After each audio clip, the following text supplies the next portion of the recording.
فخر المدرسین ممتاز العلماء آیت اللہ سید محمد تقی نقوی سن 1234 ہجری میں شہر لکھنؤ کی سرزمین پر پیدا ہوئے۔ آپ آیت اللہ سید حسین علیین مکان کے بیٹے اور غفران مآب آیت اللہ سید دلدار علی تاباسرہ کے پوتے تھے۔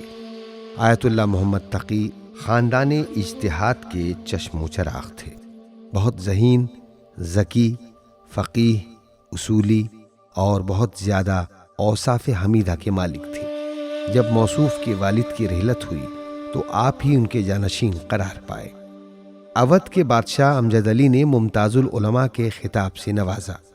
آپ مدرسہ شاہی لکھنؤ میں منتظم و معلم کے عنوان سے منتخب کیے گئے اور فخر المدرسین کا لقب حاصل کیا۔ علامہ محمد تقی نے ابتدائی تعلیم اپنے خانوادے کے علماء سے حاصل کی، پھر سید العلماء سید حسین، سلطان العلماء سید محمد، مفتی سید احمد علی، مفتی محمد عباس، مولوی سید علی بھیکپوری اور مولوی سید اجمل علی محمد آبادی وغیرہ سے کسب فیض کیا۔ سن 1262 ہجری میں سلطان العلماء سید محمد، سید العلماء سید حسین اور صاحب جواہر علامہ محمد حسن نے اجازات اجتہاد مرحمت فرمائے۔ آپ کے دفتر استفتاءات سے لوگوں کے مسائل کے جوابات دیے جاتے تھے۔ ممتاز العلماء اپنے چچا سلطان العلماء سید محمد کی زندگی میں ہی مسجد شاہی میں نماز جمعہ کی امامت کرتے تھے۔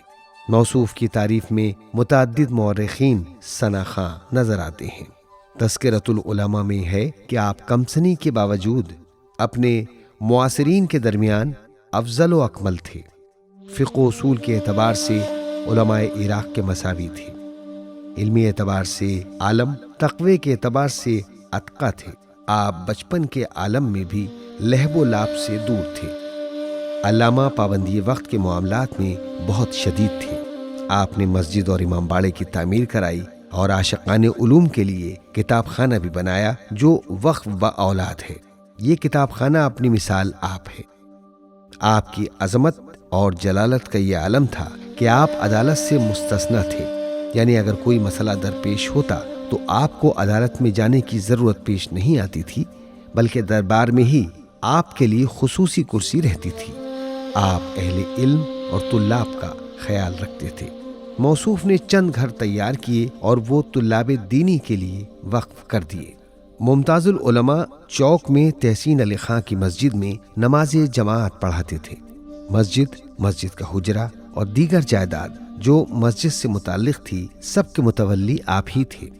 ممتاز العلماء نے بے شمار شاگردوں کی تربیت فرمائی، جن میں سے عماد العلماء آیت اللہ سید محمد مصطفیٰ میر آغا، آیت اللہ سید محمد ابراہیم، آیت اللہ ابو الحسن ابو، مولوی عابد حسین سہارنپوری، مولوی سید غلام محمد، مولوی ابراہیم حسین پانی پتی، مولوی سید عمار علی سونی پتی، علامہ غلام حسنین کنتوری، مولوی علی میاں کامل، نواب علی جا لکھنوی، نواب والا جا لکھنوی، مولوی منیب خان رامپوری، مولوی سید کرامت حسین کنتوری اور علی اکبر بن سلطان العلماء وغیرہ کے نام لیے جا سکتے ہیں۔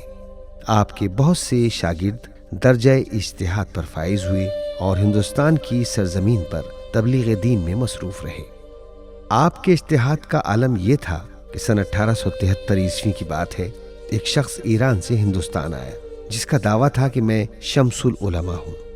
اس نے ہندوستان کے متعدد اضلاع کا سفر کیا اور اپنے زام ناقص میں یہ سوچ رہا تھا کہ ہندوستان میں کوئی عالم نہیں ہے، لیکن جب لکھنؤ پہنچا اور نازمیہ میں قیام کیا تو وہاں آیت اللہ محمد تقی ممتاز العلماء سے ملاقات ہوئی۔ اس نے فقہی مسئلہ چھیڑا تو علامہ نے اس کا منہ توڑ جواب دیا، جس سے وہ انگشت بدندہ رہ گیا۔ موصوف نے بہت زیادہ کتابیں تالیف فرمائیں، جن میں سے ارشاد المومنین، ارشاد المبتدئین، رسالہ امامت، نخبۃ الدعوات، حدیقۃ الواعظین، نزہۃ الواعظین، ہدایت المسترشدین، الارشاد، المواریث، الفرائض البہیہ، منہج الطاعات، منتخب الآثار اور مرشد المومنین وغیرہ کے نام سر فہرست ہیں۔ موصوف کو خداوند عالم نے متعدد رحمتوں اور نعمتوں سے نوازا۔ پہلی زوجہ سے 3 بیٹے اور 2 بیٹیاں عالم وجود کی زینت قرار پائے۔ آپ کے فرزندوں کو زمانے نے سید العلماء آیت اللہ محمد ابراہیم، سید حسن اور سید علی کے ناموں سے پہچانا۔ دوسری زوجات سے دوسری نعمتوں کے اسما بھی نظر آتے ہیں، جیسے سید ابو ذر، حاجی سید یونس اور سید جابر۔ ان کے علاوہ چند بیٹیوں کا ذکر بھی ملتا ہے جو علماء کے خاندانوں میں بیاہی گئیں۔ آخر کار سن 1289 ہجری میں وبائے ہیضہ پوری فضائے لکھنؤ پر مسلط ہو گئی۔ موصوف کی ضعیفی اس وبا کی تاب نہ لا سکی، جس کے نتیجے میں بلبل ہزار داستان ہمیشہ ہمیشہ کے لیے جہان خاموشاں کا راہی بن گیا۔ بے شمار مجمع کی موجودگی میں نماز جنازہ ادا کی گئی اور امام بارگاہ جنت مآب میں آغوش قبر کی زینت بن گیا۔